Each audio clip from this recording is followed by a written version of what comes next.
Hi, I'm Mary, a librarian turned book reviewer with a focus on stories written for kids, tweens, and teens.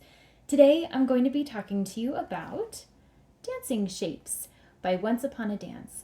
This is a book written by a mother daughter duo, and they've actually put together a series of books that was sparked by the fact that the coronavirus happened and that a lot of studios and performing companies had to shut down. So at the time, Kenora, who is the dancer who's featured in this book, that's not her real name, it comes from the coronavirus itself. But she was touring with the Nutcracker, and because of everything being shut down, she went home.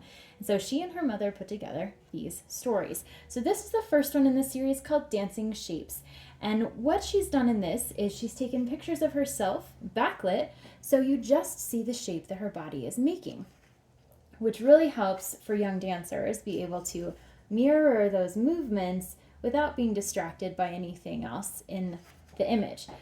So, as you can see, this is a nice little handheld book. It's not too big, and the way that it's written is really fascinating. It talks to readers as though they were in a dance class.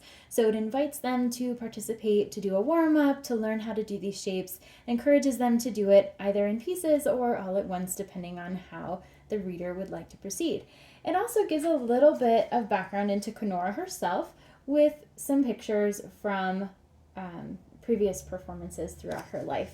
So it's really inspiring story for young ballerinas, especially those who have been displaced by the coronavirus or who just want to learn ballet at home or have a way to practice their skills when they're not in the studio.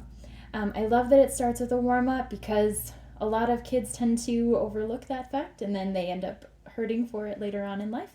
So this really encourages that. It encourages being safe and then also being creative with movement. So if you think that this is a great fit for you, make sure you check out Dancing Shapes and the other books in this series to encourage dancing at home. And you can find them at your favorite bookstore.